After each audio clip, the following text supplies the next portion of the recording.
जय गुरुदेव। योग साधन की आवश्यकता। यच्छेद्वांग मनसीति श्रुति पर श्री शंकर भगवत्पाद अपने भाष्य में जो लिखते हैं उसका हम अक्षरशः अनुवाद पाठकों के लाभार्थ देना उचित समझते हैं। शरीर, इंद्रियां, मन एवं बुद्धि के विषयों की संवेदना अर्थात सुख दुख के अनुभव के ज्ञान से संयुक्त अविद्या में पड़े भोक्ता के शरीर आदि में रथ आदि के रूपक की कल्पना करके संसार और मोक्ष की गति के निरूपण द्वारा प्रत्यगात्म ब्रह्म की प्राप्ति कैसे की जानी चाहिए, यह यहाँ बताने की इच्छा की गई है। वह इस प्रकार है कि एष सर्वेषु भूतेषु इति श्रुतियुक्त यह आत्मा सब प्राणियों में छिपा हुआ होने के कारण प्रकाशित नहीं हो रहा, परंतु बुद्धि के सूक्ष्म अग्रभाग से सूक्ष्मदर्शियों द्वारा देखा जाता है। इस प्रकार वैष्णव परम पद का दुर्वगमत्व कहकर श्रुति उसके अवगमार्थ योग का मार्ग दिखाती है। एतदुक्तम भवति, ऐसा कहना ठीक ही है कि साधक वाणी को मन में ले जावे अर्थात वाक आदि बाह्य इंद्रियों के व्यापारों को छोड़कर मन मात्र में स्थिति रखे। मन को भी जो विषयों के विकल्प अभिमुख हैं, विकल्पों के दोष दर्शन पूर्वक ज्ञान शब्द वाच्य बुद्धि में, जिसका स्वभाव अध्यवासीय अर्थात विवेचन करने का है, धारण करे। उस बुद्धि को भी सूक्ष्म बनाकर महान आत्मा रूपी भोक्ता की अग्र बुद्धि में ले जाए और महान आत्मा रूपी उस समाधि परिपाकजा रितंभरा प्रज्ञा को शांत आत्मा में, जिसका यहाँ प्रकरण है, अर्थात उस परम पुरुष में जो सबकी पराकाष्ठा है, स्थापित करे।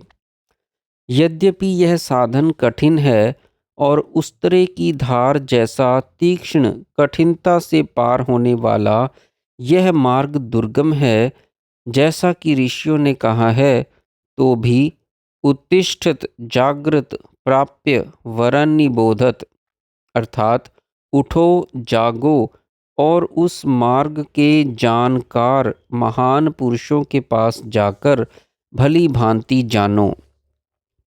क्योंकि शब्द स्पर्श रूप रस गंध के विषयों से भिन्न उस नित्य अविनाशी आदि अंत रहित को जो महत से भी सूक्ष्म है, जानकर ही मृत्यु के मुख से छुटकारा मिलता है। मृत्यु प्रोक्त इस नाचिकेतोपाख्यान को जो सनातन से सुनने में आ रहा है, कहने सुनने से बुद्धिमान मनुष्य ब्रह्मलोक में महिमा प्राप्त करते हैं, और जो मनुष्य इस परम गुह्य ज्ञान को ब्राह्मणों को संसद में सुनाता है अथवा यत्न पूर्वक श्राद्ध काल में सुनाता है, उसको अनंत की प्राप्ति होती है, अनंत की प्राप्ति होती है। प्रथम अध्याय समाप्त। दूसरे अध्याय की प्रथम वल्ली अथवा उपनिषद की चतुर्थ वल्ली में अंतर आत्मा स्वरूपी ब्रह्म का वर्णन किया गया है। प्रत्येक श्रुति में योगी के अनुभवों की ओर संकेत किया गया है, जो अध्यात्म योग की साधना में लगे हुए प्रत्येक साधक को हुआ करते हैं। उन अनुभवों के आधार पर ब्रह्म को अपरोक्ष ज्ञान किस रूप में होता है, इसकी ओर नचिकेता का लक्ष्य कराकर विभिन्न अनुभवों को बता बताकर मृत्यु कहते हैं कि यह तत्व जिसे तू यहाँ अनुभव तो करता है, परंतु यह नहीं समझता कि यह क्या है। यह वही आत्म तत्व है जिसको तू जानना चाहता है। अनुभवों के साथ साथ गौण रूप से योगी के साधन क्रम का भी उल्लेख इन श्रुतियों में मिलता है।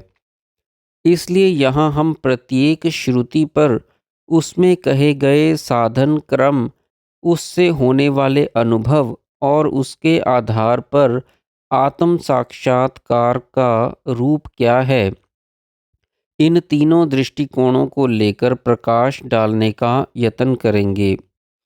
प्रथम तीन श्रुतियों में कहा गया साधन प्रत्याहार से आरंभ होता है।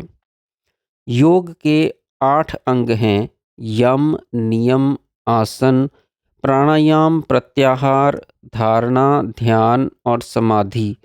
इनमें से प्रथम पाँच बहिरंग साधन हैं और अंतिम तीन अंतरंग, जैसा कि योग दर्शन का सूत्र है, त्रयम् अंतरंग पूर्वेभ्यः। तृतीय वल्ली में यच्छेद्वांग मनसी प्राज्ञ इत्यादि से प्रत्याहार आरंभ होता है। प्रत्याहार को योग दर्शन भाष्यकार व्यास भगवान कहते हैं कि अपने अपने विषयों के सप्रयोग का अभाव होने पर, अर्थात इंद्रियों का सतत विषयों के साथ जो सहज स्वाभाविक संयोग पूर्वक प्रयोग होता है, उसका अभाव होने पर, अथवा दूसरे शब्दों में इंद्रियों को उनके विषयों से हटा लेने पर चित्त अपने स्वरूप अनुकारवत हो जाता है। अर्थात चित्त की स्थिति अपने स्वरूप में जमने लगती है। जैसे मधुमक्खियों की रानी को उठने और बैठने के पीछे पीछे अन्य मक्खियाँ भी उठ जाती हैं और जहाँ रानी मक्खी बैठती है वहाँ बैठ जाती हैं, उसी प्रकार चित्त के विरुद्ध होने से इंद्रियां भी निरुद्ध हो जाती हैं और उसके व्युत्थान के साथ अपने अपने विषयों से युक्त हो जाती हैं। यही प्रत्याहार कहलाता है। इसलिए इंद्रियों का उनके विषयों से आहरण करने के लिए, अर्थात हटाने के लिए मन को रोकना चाहिए और विषयों का चिंतन छोड़कर मन को ही मन से देखना चाहिए। ऐसा करने से मन रुक जाएगा और इंद्रियां भी एक हो जाएंगी। उक्त आशय को लेकर प्रथम श्रुति कहती है कि स्वयंभू ने इंद्रियों को बाहर की ओर गति वाली बनाया है और इसलिए मनुष्य बाहर की ओर देखता है, अंतरात्मा को नहीं देखता। किसी बुद्धिमान ने अमर पद मोक्ष की इच्छा से चक्षु आदि इंद्रियों को लौटा लिया, अर्थात विषयों से हटा लिया और प्रत्यक्ष आत्मा को देखा। प्रत्यग आत्मा से चेतना में अनुभव गम्य चिन्ह मात्र सत्ता का अभिप्राय है। यहाँ पर विषयों से लक्ष्य हटाकर अपने ही शुद्ध निर्विषय आत्मज्ञान पर चिंतन करने का साधन बताया गया है। जय गुरुदेव।